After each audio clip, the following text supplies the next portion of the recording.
પહેલા આપણે રસમાલિકા રસ તરંગ ભાગ બીજો, પ્રભાતી ભક્તિવર્ધિની ભાગ 2, એમાં પુષ્ટિ દ્રઢાવ ગ્રંથ છે. એ કૃષ્ણદાસ ભટ્ટ ઉપલેટાકૃત પુષ્ટિ દ્રઢાવ ગ્રંથની અંદર પ્રસંગ 3 લઈશું. એમાં ધર્મશાસ્ત્ર કોને કામમાં આવે એ વિશે લખેલું છે, તો આપણે અત્યારે એ લઈશું. તો શરૂઆતમાં એમ છે લખ્યું છે કે જે સકલ શાસ્ત્ર કીધા તે શાસ્ત્ર કોને કામમાં આવે. ત્યાં કહે છે કે શાસ્ત્રો તો વેખરી વાણીથી પ્રગટ થયા છે. વાણી 4 છે: પરા, પશ્ચિમા, મધ્યમાં અને વેખરી. આ 4 પ્રકારની વાણી છે. હવે એમાંથી વેખરી વાણીનું સ્વરૂપ કૃષ્ણચંદ્રજીએ એકાદશ સ્કંધના અધ્યાય 12માં શ્રીમદ ભાગવતમાં ઉદ્ધવજીને સમજાવ્યું છે. તેમાં સત્સંગ વિશે ઉદ્ધવજીને સમજાવતા ભગવાન કહે છે કે હે ઉદ્ધવ, સત્સંગ જેવો મને વશ કરે છે તેવો બીજું કોઈ સાધનથી હું વશ થતો નથી. સત્સંગ દ્વારા અનેક યોનિના જીવો મને પ્રાપ્ત કરી શક્યા છે એવું સત્સંગનું અપાર મહાત્મય ભગવાનને સમજાવ્યું.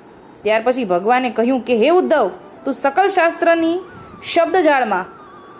શબ્દજાળમાંથી મુક્ત થા અને મારો એક દ્રઢ આશરો રાખ.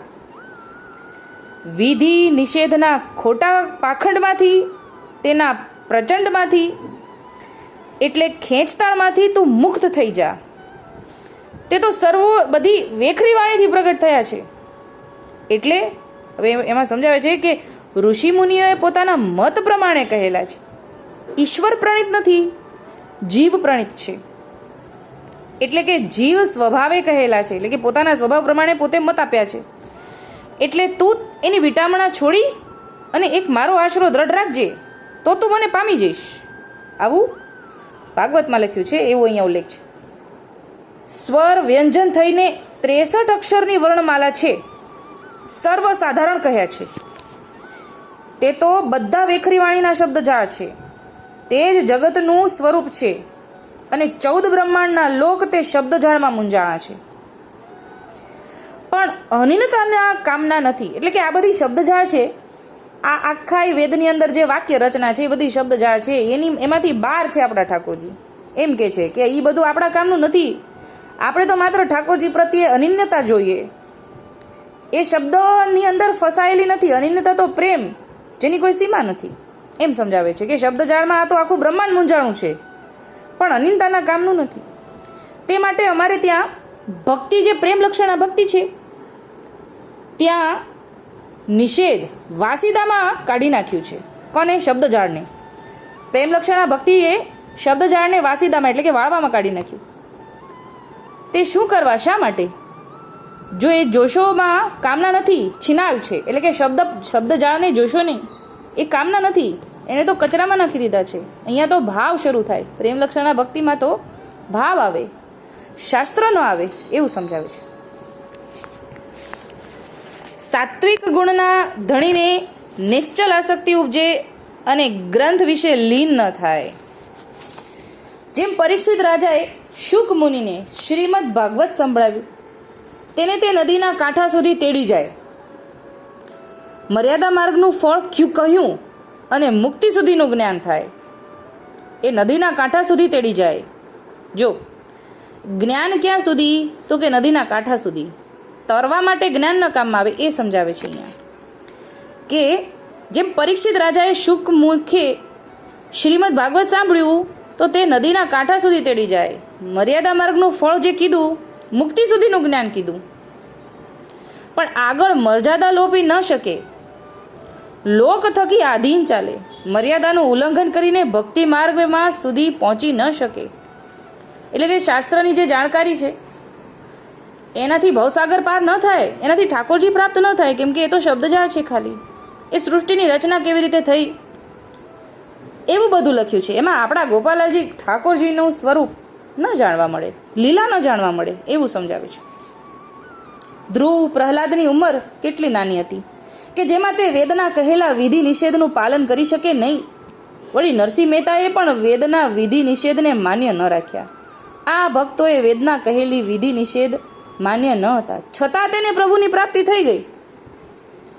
માટે પરમાનંદ દાસ પણ એમ કહે છે કે પ્રભુના ભક્તો વેદનું કહ્યું કેમ કરીને માને. એટલે પરમાનંદ દાસનું પદ છે કે હરિમુખ નિરખત વિધિ નિષેધ કો નાહી ન રહ્યો ઠોર. પરમાનંદ દાસજી સમજાવે છે કે વેદમાં ક્યારે શું કરવું ને કેમ કરવું તથા કયા સમયે શું કરવું ને શું ન કરવું આ બધી વાતો કહેલી છે. એમાં ઠાકોરજીના પ્રેમ વિશે નથી, ઠાકોરજીના સ્વરૂપ અને લીલા વિશે નથી. તો અમે વેદની વાતો કેમ માનીએ એવું અહીંયા સમજાવે છે.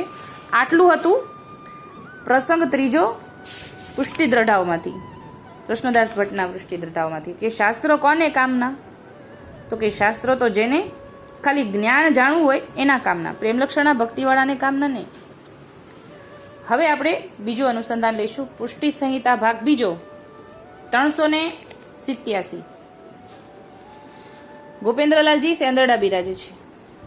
વિનોદરાયે કહ્યું, ગોપેન્દ્રજી પોતાની બેઠકમાં બિરાજી રહ્યા છે. સર્વ વૈષ્ણવ જૂથ શ્રીજીના દર્શન કરી વચનામૃત સાંભળવાની ઈચ્છાથી સન્મુખ બેઠા છે. દોળ મંગળ ગવાય છે ત્યારે શ્રીજીની આગળ ધર્મશાસ્ત્રની ચર્ચા ચાલી. તેમાં ધર્મશાસ્ત્ર કયું શ્રેષ્ઠ છે એવી વાતનો પ્રસંગ ચાલ્યો. એટલે આપણે અહીંયા કૃષ્ણદાસ ભટ્ટનું જે સાંભળ્યું ને એ જ પ્રમાણે અહીંયા ગોપેન્દ્રલાલજી પણ વચનામૃત એ જ પ્રમાણે કરવાના છે. પણ આપણે આ ગોપેન્દ્રલાલજીના વચનામૃતના આધારે આપણે ફરીવાર બીજા જગ્યાએથી પ્રસંગમાં અનુસંધાન લઈશું. શ્રીજીએ કહ્યું, કૃષ્ણદાસ ભટ્ટ, રાઘવજી જાની, રણછોડ પંડ્યો, તમે બધા શાસ્ત્રજ્ઞ જાણીતા છો, શાસ્ત્રાર્થ છો, ધર્મશાસ્ત્રને જાણકાર છો, પંડિત વર્ગ છો. કૃષ્ણદાસ, સર્વ ધર્મશાસ્ત્ર તો ઋષિમુનિએ લખ્યા છે. જો આપણને કૃષ્ણદાસ આ ઠાકોરજીના વચનામૃતમાંથી જ પુષ્ટિ દ્રઢાવમાં લખ્યું છે. એ તો બધા જીવ છે, ઈશ્વરની સત્તા નીચે રહીને લખ્યા છે. ઈશ્વરની સત્તાનું જ્ઞાન તેને પરિપૂર્ણ નથી. તે તો પોતાના અનુપમ અને અનુભવ જેવો હોય એવું લખે. વેદ તો નેતિ કરીને રહી ગયો. જો વેદ છે ને એ તો ઠાકોરજીના ઉચ્છ્વાસમાંથી પ્રગટ થયા છે. એ શું કહેવાના? એ નેતિ કહે છે કે અહીંયા નથી, હવે પૂરું થઈ ગયું, હવે એની પાસે શબ્દ નથી એવું કહે છે. આગળ કાંઈ કહી શકાણું નહીં. અને વ્યાસજીને ઠાકોરજીએ સર્વલીલાનો અનુભવ તો સમાધિમાં કરાવ્યો. તેમાં 3 ભેદ બતાવ્યા છે: લૌકિક ભાષા, પરમત ભાષા અને સમાધિ ભાષા. તેમાં સમાધિ ભાષામાં ભગવદ દશમ સ્કંદ કી લીલાનો અનુભવ કરાવ્યો. જો ભગવદ ઈચ્છાથી થયો અને તેનું વર્ણન વ્યાસજીએ કર્યું. બાકી સર્વ ધર્મશાસ્ત્ર જીવ પ્રેરિત છે. દાદાજી મહાપ્રભુજીને એવું દ્રઢ માન્યું છે કે ભગવદ વચન સો ભગવદ ધર્મ. કયું ભગવદ ધર્મ? ઠાકોરજીની વાણી એ જ આપણો ધર્મ. ભગવદ વચન જામે હોય, જો બ્રહ્મસૂત્ર, ગીતા, ભાગવત અરુ વેદ વાક્ય આટલું પ્રમાણ લીધું, જો એની આગળ કોણ કહી શક્યું? એની આગળ કોણ શું કહી શકે? અરુ ભગવદ વાણી, અરુ ભગવદ લીલા કો તો ભગવદી જણ જાણે, બીજા કોઈ ન જાણે. એટલે કે ભગવદ ઠાકોરજીની લીલા જે છે એ ભગવદીને જ ખબર હોય, બીજા કોઈને ન ખબર હોય. અને ભગવદીઓએ પોતાના મત મુજબ નથી કર્યા, ઠાકોરજીએ લીલાના દર્શન કરાવ્યા અને એ પ્રમાણે પ્રગટ થયા છે.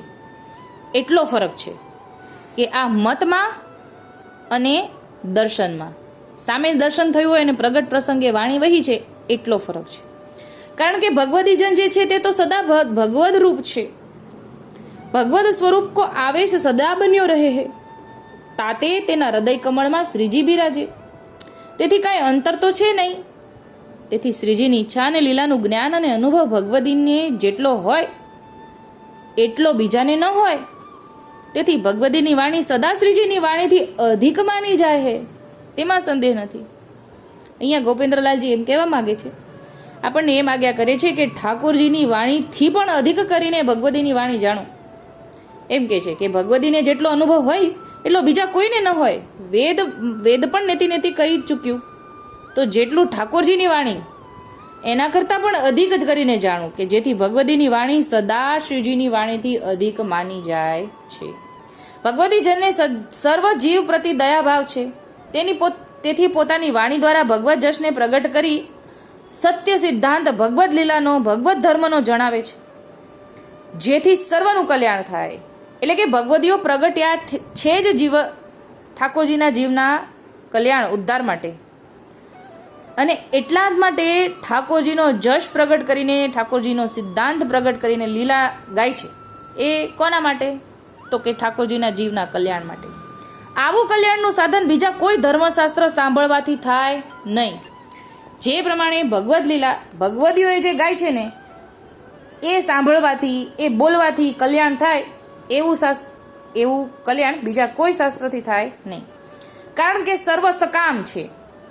સર્વમાં મિથ્યા કામનાની પૂર્તિનું સાધન બતાવવામાં આવ્યું છે. જો સકામ કહી દીધા ગોપેન્દ્રલાલજીએ તો બીજા બધા શાસ્ત્ર બનાવવાવાળા જીવને, જેથી કલ્યાણ જીવનું ન થાય. એટલે કે એ બીજા બધા શાસ્ત્રો જો સકામ ભાવનાથી થયા છે ને એટલે એમાં કલ્યાણ નથી, આવું કહી દીધું ગોપેન્દ્રલાલજીએ. તે તો ભગવદ વિમુખ આસુરી પ્રવાહી જીવ તેમાં આસક્ત થાય છે. ભગવદ ધર્મ પાલન કરવા વાળા જીવને કોઈ કામનું નથી, સર્વથા બાધક છે, ત્યાજ્ય છે. જેવો માર્ગ તેવું વિચારવું. પુષ્ટિ ભક્તિ પ્રેમ લક્ષણાની છે. એટલે હવે અહીંયા એમ સમજાવે છે કે પુષ્ટિ માર્ગ છે એને તો ભગવદીની વાણી જ વાપરવી, સાંભળવી અને બોલવી. પાછું એમ છેલ્લે એમ પણ કીધું કે જેવો માર્ગ એવું વિચારવું. એટલે કે હવે પછી જો મર્યાદા માર્ગ હોય તો ભલે ને શાસ્ત્ર જોતા, પણ આપણા કામનું નહીં, એવું સમજાવે છે. જેથી પ્રેમ સિવાય અન્ય વાત પુષ્ટિ ભક્તિમાં કોઈ કામની નથી.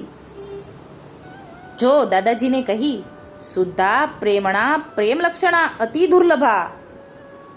શુદ્ધ પ્રેમના લક્ષણવાળા જીવ અતિ દુર્લભ છે. કૃષ્ણદાસ સમજ મેં આયો. સર્વથી શ્રેષ્ઠ ભગવદ વચનામૃત અરુ ભગવદીની વાણી, જેનાથી કોઈ શ્રેષ્ઠ ધર્મ શાસ્ત્ર નથી. એટલે અહીંયા છેલ્લે આપણને જવાબ મળી ગયો કે સર્વથી શ્રેષ્ઠ ધર્મશાસ્ત્ર કયું? તો જવાબ આપે છે કે ભગવદીની વાણી અને ઠાકોરજીના વચનામૃત, એવું સમજાવે છે. તો ધર્મશાસ્ત્ર આપણને આટલા જ કીધા છે. આપણા ઠાકોરજીની વાણી, વચનામૃત, ગુણમાલ, ભક્તમાલ, ભગવદીના જે આટલા ગ્રંથો છે એ બધા. બાકી રામાયણ, ભાગવત કે પછી ગીતાજી એની આપણે કોઈ જરૂર નથી. એ આપણા ઘરના ગ્રંથો નથી. આપણા ઠાકોરજી આટલા આપણે જે કંઈ પ્રમાણ વાંચ્યું એમાં ઠાકોરજીએ રામાયણનો ઉલ્લેખ નથી કર્યો, ભાગવતનો ઉલ્લેખ પણ નથી કર્યો કે ભાગવત તો પણ ઠાકોરજીની વાણી, એ પણ કૃષ્ણ ભગવાનની વાણી છે. પણ આપણા ઠાકોરજીએ એમ કીધું. અહીંયા આપણને ઠાકોરજીએ સમજાવ્યું ને કે ભગવદ વાણી અને ભગવદીઓની વાણી. હવે ભાગવતના તો ઠાકોરજી આપણને વચનામૃતની અંદર દોહન કરીને શ્લોકની અંદર ભાવાર્થ આપણને આપે જ છે. એટલે વચનામૃતની અંદર જ બધું આવી ગયું. એટલે ભાગવત જેટલા પણ શાસ્ત્ર આપણને ઠાકોરજી વચનામૃત દ્વારા આપણને સમજાવે છે, ભાવાર્થ કરીને સમજાવે છે, જે આપણા કામનું જે છે એ જ આપણને બધું સમજાવી દીધું છે. એટલે વચનામૃતની અંદર ભાગવતના શ્લોકો દ્વારા જે આપણા કામનું છે બધું દોહન કરીને સાર આપણને ઠાકોરજીએ વચનામૃતમાં સમજાવી દીધો છે. એટલે અહીંયા આપણને ઠાકોરજી એમ સમજાવે છે કે ભગવદ વાણી એટલે કે વચનામૃત અને ભગવદીઓની વાણી એટલે કે પુષ્ટિ સંહિતા, પુષ્ટિ દરડાવ, રસમાલિકા, રસતરંગ જે કીર્તન સંગ્રહની પાછળ આપેલા છે એ બધી ભગવદીઓની વાણી છે. અને કીર્તન સંગ્રહની અંદર જે દોડ આપેલા છે એ બધી ભગવદીની વાણી છે. એ જ બધા શાસ્ત્ર આપણા માટે છે જે ઠાકોરજીએ ચરવી તોગાર પધરાવીને ઠાકોરજી એમના હૃદયમાંથી ઉપજાવ્યા છે અને પ્રગટ થયા છે. એ કાંઈ વેખરી વાણી નથી, એ ભાવની વાણી નથી, એ તો પ્રગટ પ્રસંગે વાણી વહી, એવું અહીંયા સમજાવે છે કે એ તો કાંઈ જીવ બુદ્ધિની વાણી નથી. આ તો બધી શાસ્ત્ર જે છે એ તો જીવ બુદ્ધિની વાત છે. એટલે કે ભાગવતની અંદર ભાગવત, ગીતાજી એ બધાનો સાર આખો પુષ્ટિ માર્ગમાં આવી જાય છે. એટલે સાર જ આપણા કામનું છે એ જ આપણને ઠાકોરજીએ ભગવદ વાણીમાં વચનામૃતની અંદર આપણને સમજાવ્યું છે. એટલે આપણે આખા ભાગવતની જરૂર નથી. ભાગવતની અંદર જે કાંઈ આપણને સમજાવવામાં આવે છે એ બધું ઠાકોરજી આપણને વચનામૃત દ્વારા ભાગવતના શ્લોકમાં સમજાવી દીધું છે. બ્રહ્મસૂત્ર, ગીતા, ભાગવત અને વેદ. બ્રહ્મસૂત્ર, ગીતા, ભાગવત અને વેદ આ બધાનું પ્રમાણ, આ બધાનું દોહન કરીને ઠાકોરજીએ આપણને પુષ્ટિ માર્ગ કરીને આપ્યો. આ બધાનો સાર જે છે ને એ જ પુષ્ટિ માર્ગ છે. એટલે કે આ બધાનું દોહન કરીને આપણને જે તૈયાર મળ્યું છે પુષ્ટિ માર્ગમાં, એમાં જ આપણને પુષ્ટિ માર્ગમાં જ ભગવદીની વાણી જે છે એ બધાનો શાસ્ત્રોનો સાર છે એવું આપણને સમજ્યા. તો પછી હવે સાર મળી ગયો હોય, રસ એમાંથી આપણને આપી દીધો છે, જેટલું આપણા કામનું છે આપણને આપી દીધું છે, તો પછી આપણે એ આખું વાંચવા જવાનો જરૂર નથી. પુષ્ટિ માર્ગમાં જ બધું આવી ગયું. ઠાકોરજીની લીલા એ બધું ભગવદીઓ દ્વારા આપણને અપાય છે. તો આપણે આ જાણ્યું. અત્યારે આટલું જ બોલીને મારી નાની વાતને વિરામ આપું છું. બોલું શ્રી ગોપાલ લાલ કી જય.